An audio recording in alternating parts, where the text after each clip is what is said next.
الحمدللہ رب العالمین والصلاة والسلام علی سید المرسلین وعلی آلہ وصحبہ اجمعین ومن تبعہم بإحسان الی یوم الدین۔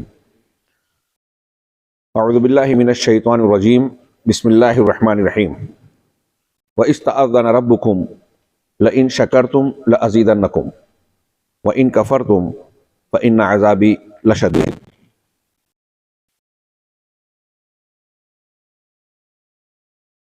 میری سمجھ میں نہیں آ رہا ہے کہ آپ لوگوں کو کس لقب اور صفت کے ساتھ خطاب کروں، طلبہ کہوں، رفقا کہوں، یا جو بھی۔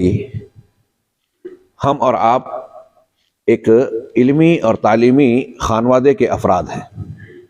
آج مجھے بے حد خوشی ہو رہی ہے، اپنے جذبات کے اظہار کے لیے میں مناسب کلمات نہیں پا رہا ہوں کہ اس المدینۃ المنورہ شہر مدینہ میں آپ لوگوں سے، وہ بھی اس رحاب جامعہ اسلامیہ کے، جسے یوں کہنا چاہیے کہ یہ عالمی سطح کا مسلمانوں کے لیے ایک تعلیمی مرکز ہے اور اپنی ایک تاریخی حیثیت رکھتا ہے۔ اس سے پھوٹنے والی شعاعیں اور روشنی آج دنیا کے ہر حصے اور خطے میں پہنچ رہی ہیں۔ اس کے رحاب میں آپ حضرات سے ملاقات واقعی سعادت، شرف اور خوشی کی بات ہے۔ میں جب پہلی مرتبہ یہاں آنے کا مجھے موقع ملا، یعنی یہ خبر ملی کہ یہاں حاضر ہونا ہے، آپ لوگوں سے ملاقات ہونی ہے، اور پھر اس کے بعد یہ کہ کچھ نصیحت وغیرہ کی بات بھی، میں تو ایسا نہیں سمجھتا اپنے آپ کو کہ نصیحت کروں۔ آپ اگرچہ استاد شاگرد والا رشتہ کہیں، نصیحت کے لیے میں سمجھتا ہوں کہ صاحب فضل اور کبار علماء میں ہونا چاہیے۔ میں اپنے آپ کو ایسا نہیں سمجھتا۔ تو بہت کچھ خیالات ذہن میں گردش کرتے رہے اور ابھی بھی کر رہے ہیں۔ پھر اس کے بعد ایک اور پروگرام کے تعلق سے اطلاع ملی کہ بدھ کے دن شام میں یہاں اردو دا طبقے کے سے خطاب کرنا ہے۔ تو مجھے مناسب معلوم ہوا کہ بعض وہ باتیں جو میں آپ حضرات سے کرنا چاہتا تھا اس مجلس میں کی جائے، اور میں یہ چاہتا تھا، کامران سے میری بات چیت ہوئی کہ ہم لوگ طلبہ سے بجائے تقریر، خطاب، نصیحت اور ان سب باتوں کے، تکلفات کے، کھلی ہوئی گفتگو کریں، بات چیت کریں، تبادلہ خیال ہو۔ پھر بھی جب توجیہی طور پر کچھ باتیں عرض کرنے کے لیے کہا گیا تو انتہائی اختصار سے میں دو باتیں کہوں گا۔ سب سے پہلی بات، جو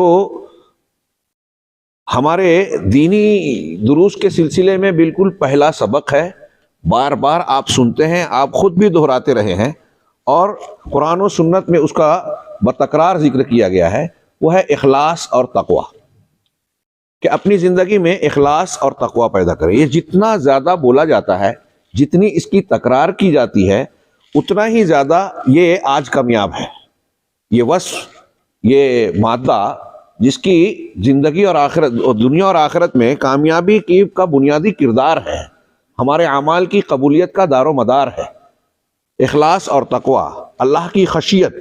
حقیقت میں آج ہم دیکھیں، حرم میں دیکھتا ہوں میں، ابھی آج میں جب جا رہا تھا تو کچھ چیزیں سوچ کر میرا دل رو رہا تھا کہ آپ دیکھیں کہ اللہ رب العالمین کے مقرر کیے ہوئے اس مرکز پہ ساری دنیا سے لوگ سمٹ کر آ رہے ہیں۔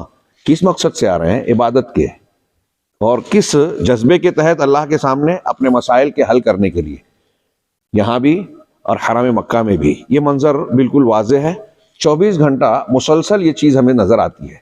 لیکن آپ دیکھیے کہ پورے عالم اسلام میں مسلمانوں کے حالات کیا ہیں، کیسے ہیں، کتنے دیگر گو ہیں۔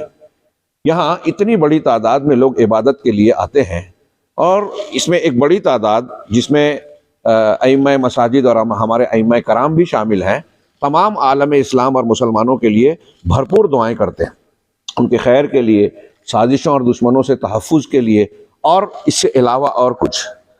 دل میں یہ خیال آتا ہے کہ کیا یہ دعائیں اپنا اثر دکھا رہی ہیں؟ ان کا اثر ہمیں واقعی دکھ رہا ہے؟ اثر اگر ہے تو اتنا کہ ذلت و خواری کے باوجود مسلمانوں کا وجود برقرار ہے، مختلف مقامات پر کہیں نشیب اور کہیں فراز کے ساتھ یہ جی رہے ہیں۔ مجموعی طور سے مسلمانوں کے حالات انتہائی ناگفتہ بے ہیں۔ قیامت کی علامات اور فتنوں کے تعلق سے جو احادیث ہم پڑھتے ہیں ان میں سے یکے بعد دیگرے ایک ایک کا عملی ظہور اور تجرباتی مشاہدہ ہم کر رہے ہیں۔ یہ بڑے افسوس کی بات ہے کہ اخلاقی دنیا میں، عقائد کے معاملات میں ہم دیکھ رہے ہیں کہ شبہات اور شہوات کے فتنوں کی ہر طرف یلغار ہے۔ ہاں، وہ ایک لمبی بات ہو جائے گی، میں انشاءاللہ اگلی مجلس میں اس پر گفتگو کروں گا۔ میں یہ سوال کرنا چاہتا ہوں کہ ہمیں غور کرنا چاہیے، ایک احتسابی طور پر توجہ دینی چاہیے کہ کیا سارے مسلمان جو اتنی دعائیں کر رہے ہیں، اس کے بعد اگر واقعی وہ دعائیں آسمان کو چیر کر اللہ تک پہنچیں اور ان کا اثر ہو، تو یہ حالات اس طرح کے نظر آتے کیا؟ ظاہر سی بات ہے نہیں۔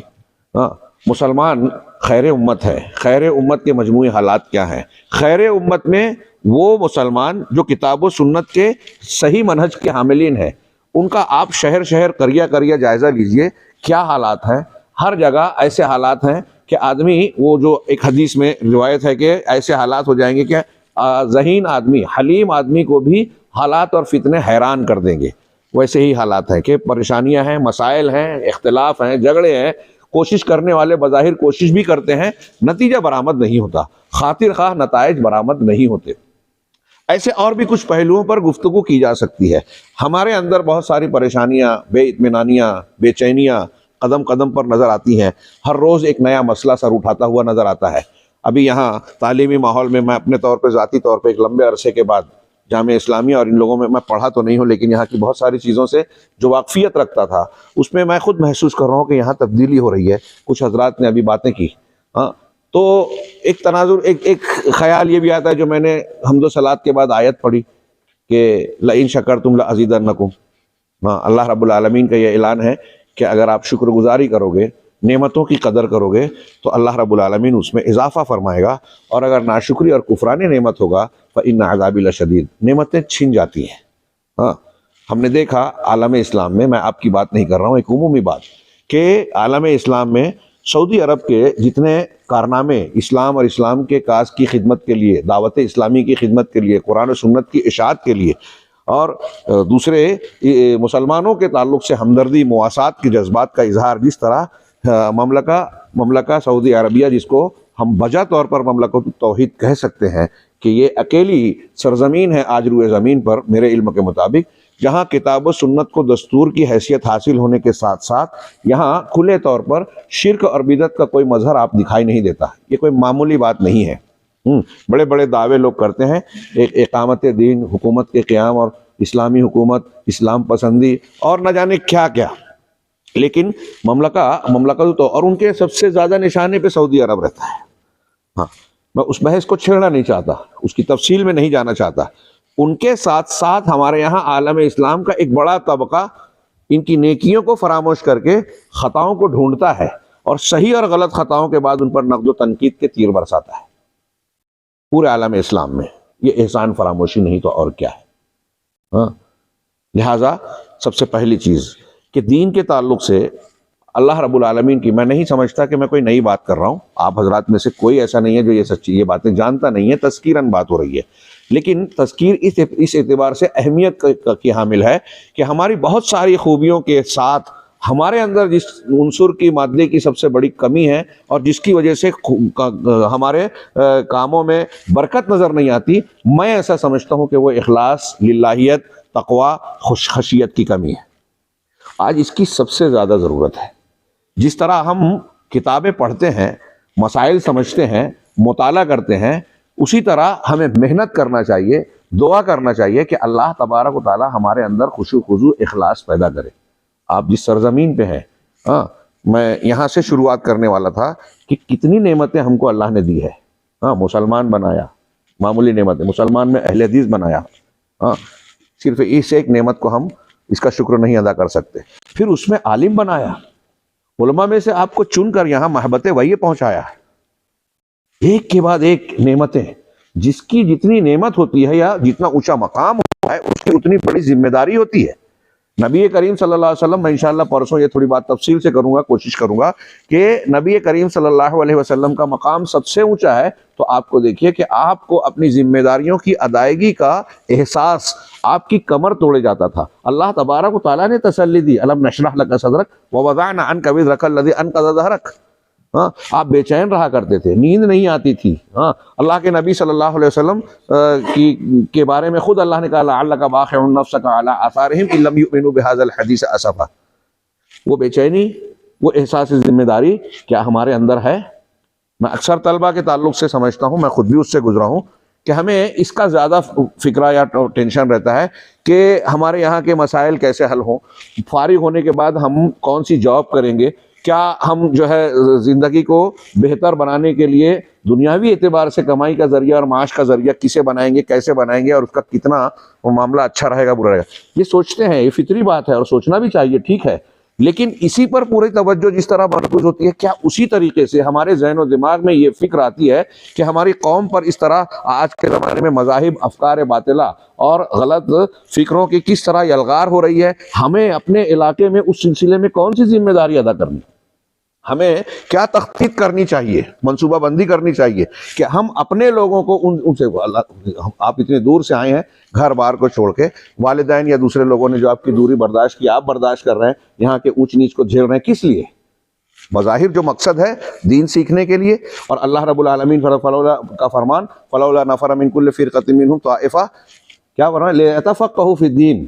پھر اس کے بعد ہاں وَلِيُنذِرُوا قَوْمَهُمْ إِذَا رَجَعُوا إِلَيْهِمْ. تو اس نفور کا جو آپ اپنے بستیوں کو چھوڑ کے آئے ہیں، دین میں تفقہ اور فہم حاصل کر رہے ہیں، اس کا بنیادی مقصد قرآن نے بتایا کہ لوٹ کر آپ انذار قوم کریں، قوم کو تنبیہ کریں. الانذار کو کہتے ہیں الاعلام مع التخویف. ہاں تو یہ کام آپ انجام دینے کے لیے جو ہماری اس تعلیم کا بیسک اور بنیادی مقصد ہے، میرا سوال ہے اپنے اپنے دلوں میں جھانک کر پوچھیں، اپنے آپ سے پوچھیں کہ ہم اس کے تعلق سے کتنے بے چین ہیں. نبی کریم صلی اللہ علیہ وسلم کے علم نبوت کے وارث ہم بن رہے ہیں، ہے نا. وراثت علم نبوت معمولی بات نہیں ہے. ہاں علامہ ابن قیم وغیرہ نے انما العلماء ورثۃ الانبیاء کے تحت میں تشریحات میں آپ نے پڑھا ہوگا، ابن قیم اور دوسرے لوگوں نے لکھا کہ جس طریقے سے علم نبوت کی وراثت علماء دین کو حاصل ہے، ٹھیک اسی طریقے سے ہاں نبوت کے مقامات کی وراثت بھی مل رہی ہے. اگر اللہ کے نبی صلی اللہ علیہ وسلم کی عزت و توقیر کرنا امت پر فرض ہے، تو اس کا ایک حصہ علماء ربانیین عالم بعمل کے حصے میں بھی آتا ہے. اب وقار مقام جب ہمیں ان کا مل رہا ہے، تو اسی کے ساتھ اس کی ذمہ داری کی وراثت بھی ہم کو مل رہی ہے.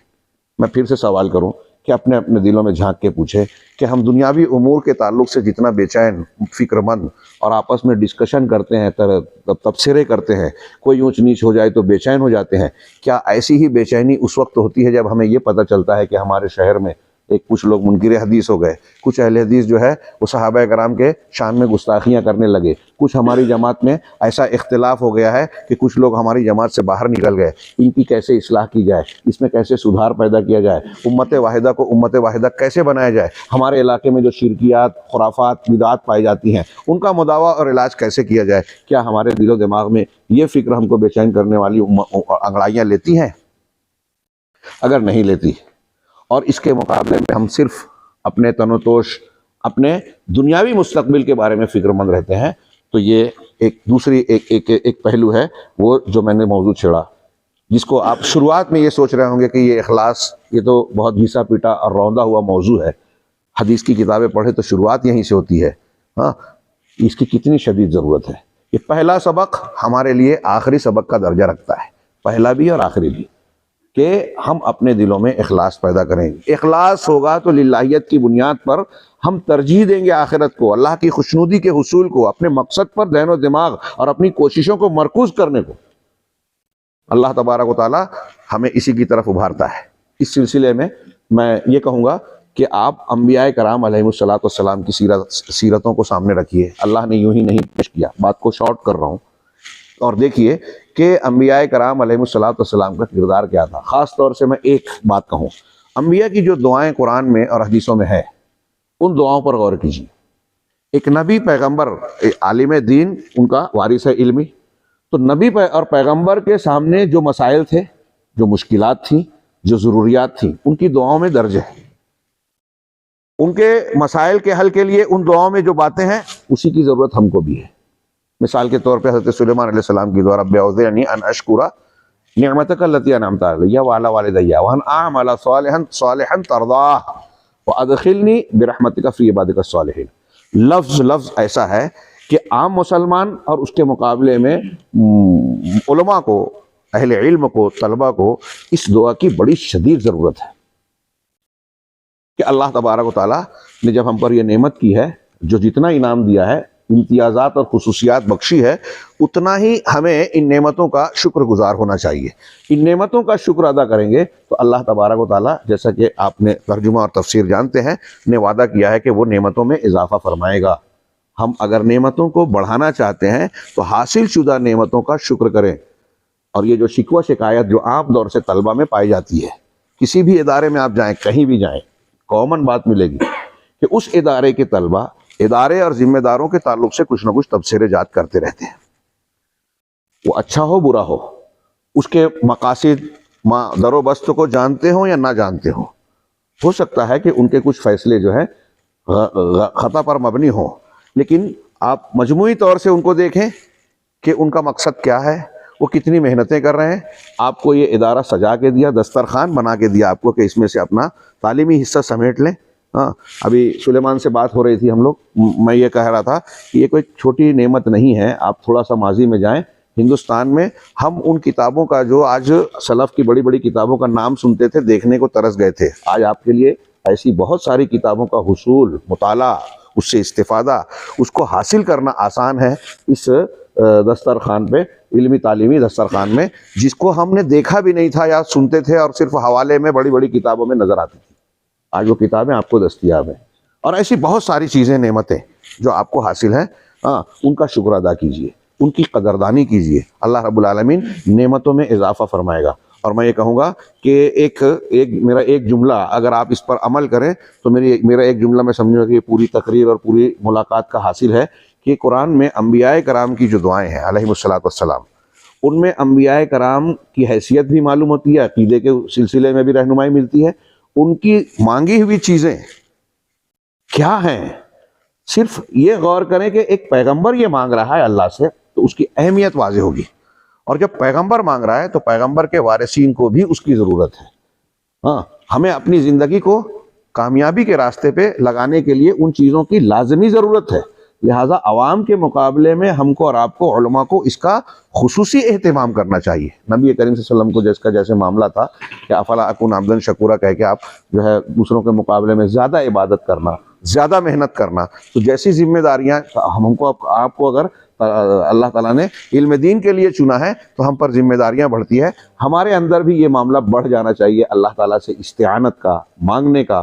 اور پھر جیسا کہ میں نے اشارہ کیا کہ انبیاء کرام نے جو اپنی دعاؤں میں جن چیزوں کو طلب کیا، وہ علماء اور طلباء کے لیے وہ مانگنے کی چیزیں ہیں، اس کا اہتمام کیجئے خصوصی طور سے. اللہ رب العالمین سے تعلق جوڑیے. جب اللہ سے تعلق جڑے گا تو یہ آپ کو جو حرم قریب میں علم کی دولت اور اتنے بڑے بڑے علماء جو آپ کی رہنمائی اور جو تعلیم کے سلسلے میں ضروری چیزیں فراہم کرنے کے لیے حاصل ہیں، یہ بہت غیر معمولی نعمتیں ہیں. آج اپنے ملک میں ہم دیکھ رہے ہیں کچھ لوگ صرف کتاب اور نیٹ کے ذریعے سے کچھ چیزوں کا مطالعہ کر کے صرف کتاب پر اکتفا کر کے فتوی بازی کر رہے ہیں، دعوت دین کا کہ دعوے دار بن رہے ہیں. اور عوامی طبقات میں جو آج یہ سوشل میڈیا اور یہ چیزیں چلی ہے، ایسے لوگوں کو زیادہ گلیمر اور شہرت حاصل ہے. آپ کو اور ہم کو یہ بھی غور کرنا ہے کہ اس فتنے کا سد باب بھی ہم کیسے اور کہاں تک کر سکتے ہیں. یہ ایک بات تھی اخلاص الہیت اور شکر گزاری کے تناظر میں. دوسری بات جو میں کہوں گا بہت مختصر کر کے، وہ یہ کہ جو موجودہ دور کے فتنے ہیں، اس میں سے ایک فتنہ یہ ہے کہ جو آدمی خبریں ماحولیات میں گم ہو کر مقصد سے دور ہو جاتا ہے. اور خاص طور سے طلباء کے لیے یہ زہر قاتل ہے کہ وہ اپنے مقصد کو فراموش کر کے لایانی کی چیزوں میں مشغول ہو جائیں. ابھی کچھ موضوع نکلا تھا تو ہوٹل میں عبد المالک رمضان الجزائری کی کتاب کا ذکر کر رہا تھا. آپ ضرور سب مطالعہ کیجئے. مدارک النظر فی السیاسہ، وہاں کے سلفی عالم ہیں، شیخ البانی وغیرہ کے غالباً شاگرد ہیں. بڑی شاندار کتاب. تو اس میں انہوں نے ایک جگہ نوجوان جو اخوانیت اور کیا کہتے ہیں تحریکیت کی بنیاد پر سیاست، اسلام کے قیام اور تشدد کی باتیں کرتے ہیں، جو موجودہ دور کی خارجیت کی حامل ہے، اس تناظر میں انہوں نے کئی پہلوؤں پر گفتگو کی. ایک یہ کیا کہ اللہ کے نبی صلی اللہ علیہ وسلم کا فرمان ہے جو آپ ہم جانتے ہیں، من حسن اسلام المرء ترکہ ما لا یعنی، جوامع الکلم میں شمارتے ہیں، حسن درجے کی روایت ہے.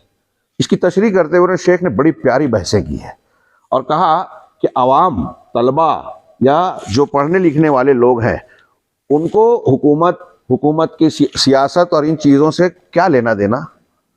آپ اور پھر اس میں یہ ایک مزاج رہا ہے، لوگ ایسی چیزوں میں مشغول ہو جاتے ہیں اور سوشل میڈیا نے اس سلسلے میں اور دماغ خراب کر دیا ہے. آپ دیکھیے، میرا خیال ہے آپ لوگ تو ہر کوئی جو ہے کسی نہ کسی گروپ سے اور دوسروں سے جڑا ہوگا، اس میں ٹویٹر ہے اور وہ کیا کیا اور بھی ہے چیزیں، تو بعض لوگ گھنٹوں اس میں لگاتے ہیں اور آپ دیکھیں گے کہ جن موضوعات پر وہ گفتگو کرتے ہیں اس سے ان کا کوئی لینا دینا نہیں. ہندوستان کے ایک بڑی تعداد نوجوانوں کی اسلام پسندی کا مظاہرہ کرتے ہوئے سعودی عرب کے کسی فیصلے پہ تبصرہ کرتے ہیں. میں ان سے پوچھتا ہوں کہ بتائیے، آپ نے فرض کیجئے کہ بہت صحیح تبصرہ بھی کیا، مان لیں، آپ کے اس تبصرے سے سعودی حکومت کو کوئی پیشانی پہ کوئی فرق پڑے گا، کوئی تبدیلی آئے گی؟ آپ کا اس میں کچھ حصہ ہے، مکلف ہیں آپ اس کے، جس کے آپ مکلف ہیں. آپ اپنے گھر بار کے اہل و عیال کی تعلیم، تربیت، اصلاح اور یہاں کی گندگیوں کے ساتھ وہاں تو آپ توجہ نہیں دیتے اور ان باتوں کو کرتے ہیں جس سے آپ کا کوئی لینا دینا ہے ہی نہیں. شیخ عبد المالک نے اس سلسلے میں تھوڑی بات کو وسیع کرتے ہوئے کئی اور مثالیں دی اور بیان کیا کہ جن چیزوں کا ہم مکلف نہیں ہیں، اللہ ہم سے اس کا حساب لے گا ہی نہیں. جیسے وہ لوگ جہاد کی باتیں کرتے ہیں. کہا ایک آدمی اگر زکوٰۃ نہیں دے سکتا تو کیا اللہ تعالیٰ اس سے پوچھے گا، غریب آدمی ہے، کہ تو نے زکوٰۃ کیوں نہیں دی؟ ایک آدمی، انہوں نے مثال دی، ایک صحابی کی اسلام لائے، قبول کیا، اجازت مانگی، جہاد میں شریک ہوئے، شہید ہو گئے. ایک بھی نماز نہیں پڑھی، کیونکہ ایک بھی نماز کا وقت نہیں آیا تھا. جب وقت نہیں آیا تو ان پر نماز فرض ہوئی ہی نہیں تھی. کیا اللہ تعالیٰ ان سے سوال کرے گا تو نے نماز کیوں نہیں پڑھی؟ سمپل ہے نا بات. اب جو چیز ان کے دائرے میں نہیں ہے، اللہ اس کے بارے میں اس سے پوچھے گا نہیں. ایسے ہی حکومت، سیاست اور سیاسی امور کا آپ سے کوئی لینا دینا نہیں، آپ کی طاقت نہیں ہے، آپ کے دائرہ اختیار میں نہیں ہے، تو آپ ان چیزوں میں کیوں پڑھتے ہو؟ ان چیزوں میں آپ کیوں؟ اس میں مجھے اس کتاب میں یا کچھ دوسری کتابوں میں حضرت ابن عباس رضی اللہ تعالیٰ عنہ کا قول میں نے پڑھا تو حیرت زدہ ہو گیا کہ تعلیم کے دوران میں طلباء کو، بچوں کو، یہ میں اپنے الفاظ میں کہہ رہا ہوں، بچوں کو، طلباء کو حکومت، سیاست اور لوگوں کی عام خبروں سے تعلق رکھنا ہی نہیں چاہیے. ہمارے اسلاف کے اس طرح کے اقوال ہیں کہ آپ تعلیم اگر حاصل کر رہے ہیں تو سیاسیات، حکومتی امور اور دوسرے جو عوامی، ان سے لین دین رکھنا ہی نہیں ہے. سلف کا یہ منہج تھا. اور آپ دیکھیے کہ کتنے بڑے بڑے امور واقع پیش آ گئے ہمارے اسلاف میں. حجاج بن یوسف جیسا دور گزرا، کتنی مظالم والا تھا، ویسا ظلم کوئی آج کر رہا ہے. لیکن آپ دیکھیں کہ عمومی طور سے جن کو ہم مرجع کہتے ہیں، اس زمانے کے جو ہمارے اسلاف کرام موجود تھے، وہ کہیں عمومی طور پر حجاج بن یوسف کے خلاف تبصرے کرنا، ممبروں پر بیان کرنا، تشہیر کرنا، سوشل میڈیا جو آج کل چلتا ہے اس طرح کی کسی چیز میں بیان کرنا، یہ وہاں ہم کو نظر نہیں آتا. اللہ اور رسول صلی اللہ علیہ وسلم کی اجتماعیت اور والی امر کی، اولو الامر کی اطاعت و سماعت کا وہ لحاظ کرتے تھے. یہ تھوڑی سی جو میں نے اشارتی تفصیلات بیان کی، اس تناظر میں نتیجے کی بات یہ کرنا چاہتا ہوں کہ آپ کے لیے اگر یہ بات بھی میری آپ لوگ اپنے سامنے رکھ کے، آپ لوگوں میں سے کچھ لوگ بھی اگر اس کو اپنا ایک اصول بنا لیں، تو میں سمجھوں گا کہ میرا آپ لوگوں سے ملاقات کرنا اللہ نے قبول کر لیا. وہ یہ کہ آپ یہ طے کر لیں کہ ہمارے کام کی جو چیز ہے، ہمارے لیے مفید جو چیز ہے دنیا اور آخرت میں، ہمارے مقصد سے جو جڑی ہوئی چیز ہے، جو ہمارے دائرہ کار میں ہے، ہم بس اپنی پوری توجہ، صلاحیت، وقت اسی میں لگائیں گے. لایانی کاموں سے اپنے آپ کو دور رکھیں گے، جس میں پڑھ کر یہ قیمتی اوقات آپ کے ضائع ہو رہے ہیں. یہ جو موقع ملا ہے نا، ایک مرتبہ گزر جانے کے بعد لوٹے گا نہیں.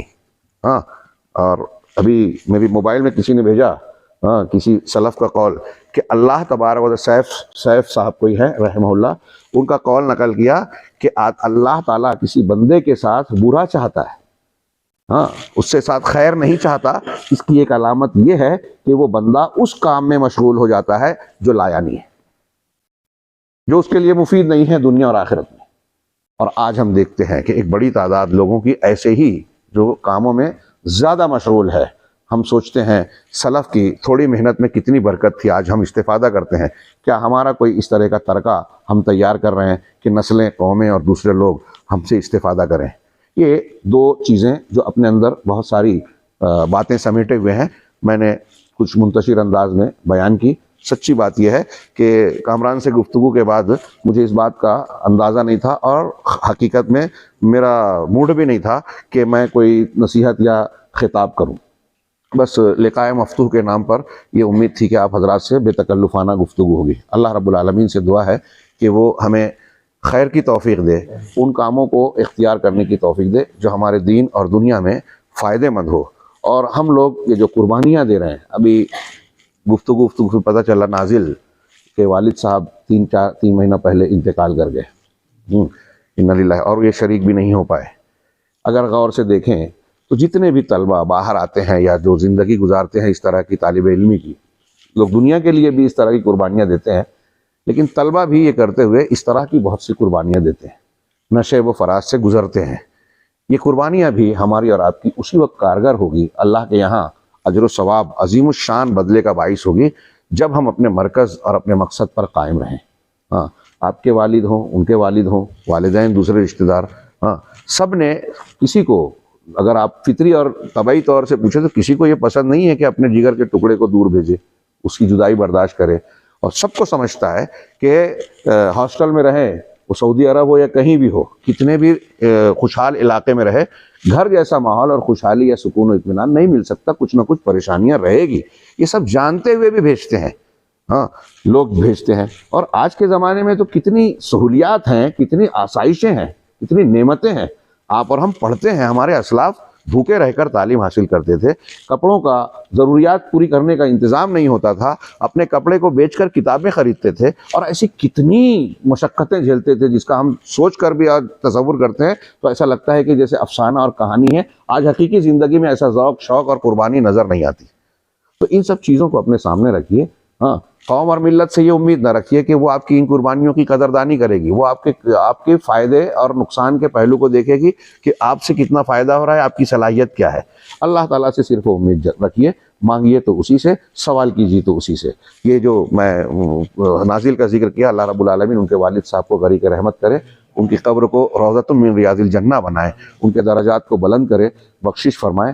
ہم سب کو اپنے والدین، اپنے اساتذہ کے لیے ایسے ہی صدقہ جاریہ اور نجات کا ذریعہ بننے کی کوشش کرنی ہے، اور اس کے لیے ہمیں خود کو سدھارنا ہے اور اپنے مقصد پر گامزن رہنا ہے۔ اللہ تعالیٰ ہمیں اس کی توفیق دے۔ مجھے ہو سکتا ہے کہ آپ لوگوں کو یہ لگے کہ مولانا اتنی دور سے اتنے دنوں کے بعد آئے اور ایسی باتیں کی جو کہ ہم جانتے ہیں یا گھسی پیٹی ہیں یا اس طرح کی، لیکن میں ایسا مانتا ہوں کہ یہ اگرچہ ایسی باتیں ہیں جو بار بار دہرائی جاتی ہیں، لیکن اس کے بار بار دہرانے کی ضرورت ہے۔